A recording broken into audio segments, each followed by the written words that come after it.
Hai. Mambo. Poa uko aje? Unataka nikuambukize homa? Sina shida, karibu. Thank you. Wewe leo kumekaanza nakwambia. Umetoka job kwa aje leo? Imagine wamesema tusiingie leo. Juu ya mvua, unajua mjengo nao inakuathiriki na mvua. So, utakuwa unaingia kazi? Sasa maybe umesema tuangalie kesho. Kesho ikitulia, tunaingia tunaenda tunapiga hiyo haso. Nini asante. Karibu. Leo umeshindaje?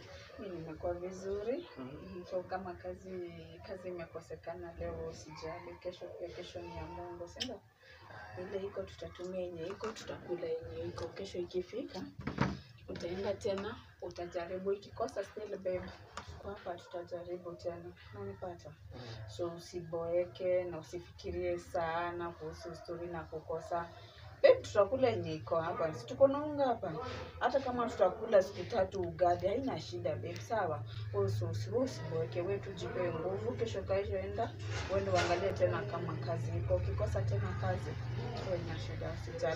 Asante. Mungu atatujalia na atatupea ya kwetu. Karibu ndizi babe.